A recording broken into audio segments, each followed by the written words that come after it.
Hey, what's up everybody? Today we are going to show you how to start surfing as a beginner.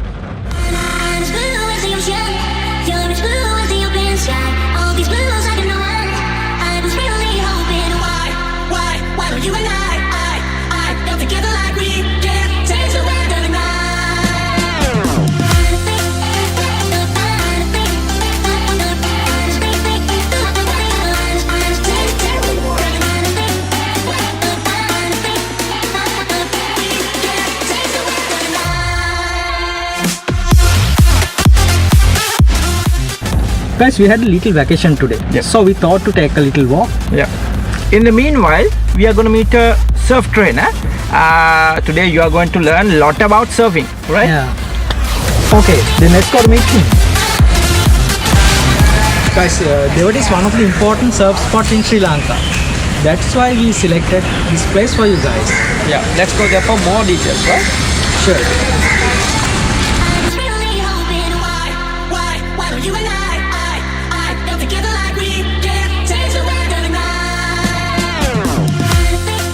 We are at the spot right now. Let's go and find a trainer. Yeah, sure.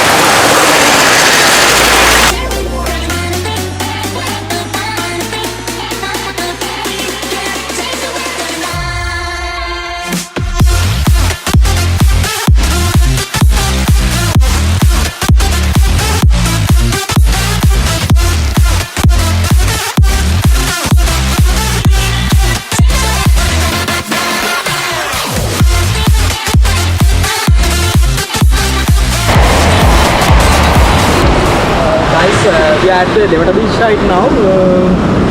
Partaking of ice. Ice thing, අහලා දැනගමු අපි දැන් මේ කොහෙද ඉන්නේ. දැන් මාත්‍යා මේක දෙවටි කියන්නේ දෙවට beach එක. මගේ ෂොප් එකේ නම White Sand Surf School and View Spa. එතන දැන් සාමාන්‍යයෙන් ලේසි පුරුදු වෙන්න විදියට කියන්නේ මෙතන ඇවිල්ලා බීච් බ්‍රේක් එක. හැමතැනම වැලි දියට. ඒ කියන්නේ පුරුදු වෙන කට්ටියට ගොඩක්ම හොඳයි මෙතන දෙවටි. කියන්නේ සාමාන්‍ය මීටර් 100ක් 150ක් විතර යන්න පුළුවන් පයි. ඊගිල්ලා ස්ටෙප් බයි ස්ටෙප් ගානට සොෆ්ට් ටොප් එකේ එකපාරම හાર્ඩ් බෝඩ් එකේ පුරුදු වෙන්න බෑ. සොෆ්ට් ටොප් එකේ තමයි මිනිසරේ පුරුදු වෙන්න ඕන. සාමාන්‍යයෙන් අල්ලගන්නත් 1 week එකක් විතර යනවා. ඒක 1 week විතර ගියාම පස්සේ තමයි ටිකක් හරි අයිඩියා ගන්න අපි ෆස්ට් ටයිම් ඉතින් පුරුදු නැති කට්ටියට ආපස්සේ එකපාරට ඉතින් කියලා දෙනවා. මේක තමයි වෙන්න ඕන විදිය. විනාඩි 15ක් විතර අපි කියලා දෙනවා. ඊට පස්සේ තමයි අපි වතුරට එක යන්නේ. සතියක් විතර ආපස්සේ තමයි අල්ලගන්න පුළුවන්.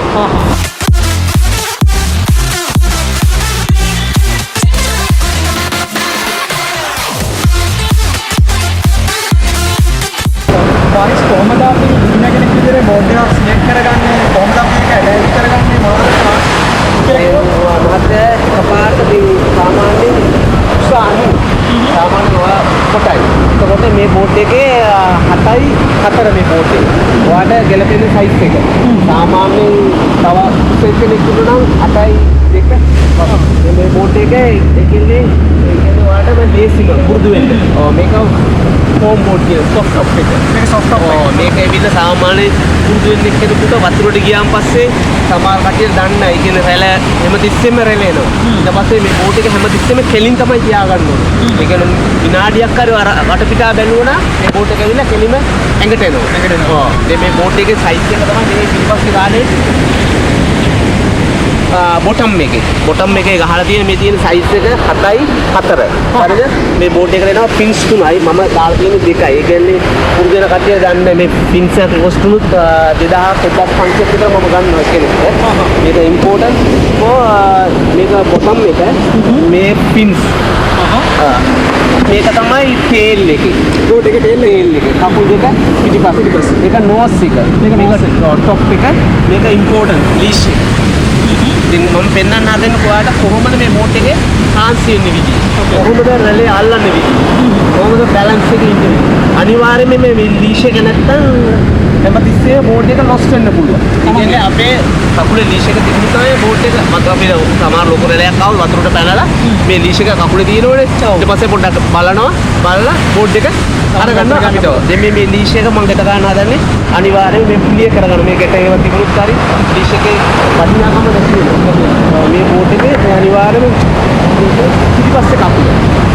මේ ලීෂ් එකේ අනිවාර්යයෙන්ම පිටිපස්ස කකුල මේ විදිහට මේ වෙන්න ඕන. ඒ තියෙන්නේ මේ විදිහට වුණොත් තමයි අපිට බෝට් එකේ නැගිටලා ඉන්න පුළුවන්. සමහර කට්ටිය දන්නේ නැතුව මේ ලීෂ් එක ඉස්සරහට මේ වෙනකොට අපිට ජම්ප් එක දෙනකොට පැටලෙනවා. එතකොට වැටෙනවා. කෙලින් ඉන්න විදියක් නැහැ. අනිවාර්ය ඉම්පෝටන්ට් ලීෂ් එක මේ විදිහට ඉන්න ඕන. දැන් මම පෙන්නන්න හදනවා මේ බෝට් එකේ හාන්සි වෙන කොහොමද රෙලේ අල්ලන්නේ කොහොමද බෝට් එකේ ජම්ප් වෙන්නේ. බලා ගන්න. ඉස්සරහට. මම බෝට් එකේ හාන්සි කියන්නේ මේ පැත්ත තමයි නෝස් එක. නෝස් එකේ අනිවාර්යයෙන්ම දැන් හාන්සි වෙලා මගේ ෆීට් එක බලන කකුල් දෙක පිටිපස්ස කකුල් දෙක තේල් එකේ ඔබේ පුෂ් කරන්නේ එතකොට තමයි මේ අල්ලන්න බෑ. ඒ වෙලාවෙම මේ හාන්සි වෙලා මම බෝට් එකේ ඉන්නේ මගේ බඩ විතරයි. ඒ නැතිව ඉස්සරේ එතකොට තමයි රෙලේ අල්ලන්න පුළුවන් වෙන්නේ. ඒක ඉස්සරහට එන්න වෙලා වෙඩි ඉස්සරහට යන්නේ නැතුව ඉස්සරහට ගියොත් මේ නෝස් එක අතුට අපිට එතකොට කන්ට්‍රෝල් නැහැ. විදියෙම පිටිපස්සට ගියා නම් නෝස් එක උඩට එනවා. එතකොට රෙලේ අල්ලන්න බෑ. දැන් මෙහෙම මේ විදිහට ඉඳලා හිමින්සලේ දැන් අපි බලනවා පිටිපස්ස පොඩ්ඩක් බලනවා. විනාඩිය බලන්න ඕනේ පිටිපස්සේ. අපි පිටිපස්ස බලලත් ඉස්සරහා බලන්න ඉස්සරහා කවුරු හරි ඉන්නවද කියලා. රෙලේට මේ බෝඩ් එක આવුණා පස්සේ ඉස්සරහා එක්කෙනෙක් හිටියා එයා යට කරගෙන යන්න පුළුවන්. හිමින්සලේ ඉඳන් රෙලේ එනවා දැන්. හිමින්සලේ මම ස්විමින් පැඩල් කරනවා. පැඩල් කරනකොට මගේ බෝඩ් එක මේ විදිහට මටයි මගේ ඇඟයි මේ විදිහට තියෙනවා. මේ හිමින්සලේ පැඩල් කරාන් පස්සේ මට දැනෙනවා දැන් බෝඩ් එක යන්න හදන ඉස්සරහට. රෙලේ සෙට් වෙලා තියෙනවා. ඊට පස්සේ මේ පැඩල් කරා ඊට පස්සේ මේ ගහන්න. අපි ෂෝල්ඩර් ගන්නට මේම හොඳට අල්ල ගන්නවා. අල්ලගෙන හිමින්සරේ මේම අන්න හිප්ස් එක වගේ හිමින්සරේ නැගිට්ටා. නැගිටන් පස්සේ මම අපි ලෙෆ්ට් එකට රයිට් එකට ඔපන්න නැතුව පොඩේ කෙලින් ඉන්න ඕන. ස්ටේ. ඊට හිමින්සරේ ජම්ප් එක දැම්මා. මගේ කකුල බලන්න ජම්ප් එක දැම්ම පස්සේ හරියට මිඩල් එකේ තියෙනවා. ඊට පස්සේ හිමින්සරේ ඉස්සරහට අපි යනවා බෝට් එකේ. අපි දෙනවා ජම්ප් එකේදී හිමින්සරේ කෙලින් යන්න හොඳ නැහැ. පාට නැගිටලා හිමින්සරේ කොහෙද රෙලේ යන්නේ ලෙෆ්ට් එකටද රයිට් එකටද කියලා අපිට ඊපස් දෙනවම අපිට ඔටෝ දෙනවා දැන් ලෙෆ්ට් එකට රෙලේ කරනවා අපි රයිට් එකට හිමින්සර යනවා යන දිහා ගිහිල්ලා හේමතේ ඊට පස්සේ රෙලේ ඉවරයි ජම්ප් එක දානවා ලෙෆ්ට් එකට නැත්තම් රයිට් එකට දාලා ආපසු බෝඩ් එක අරගෙන ආපසු ඉස්සරහට යන එකයි තියෙන්නේ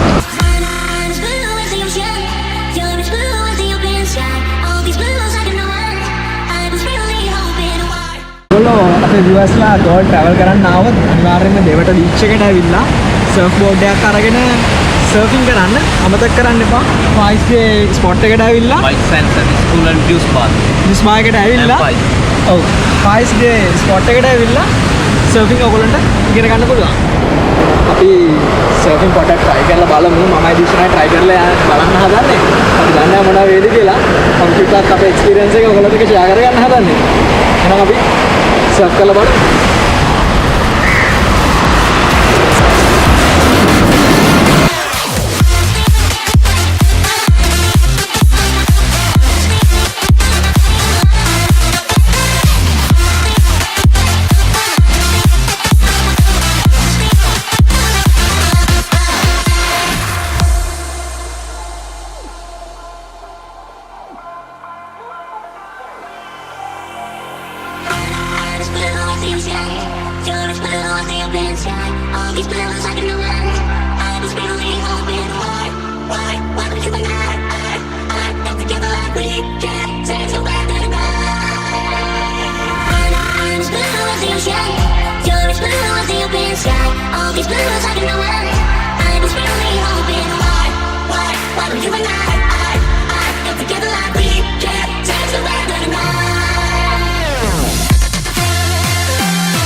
Ayo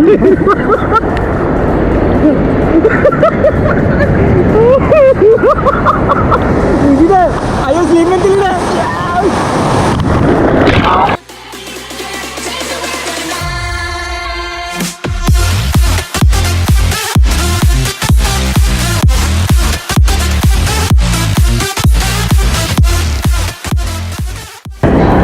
Guys, this is not that much easy. Oh, another wave.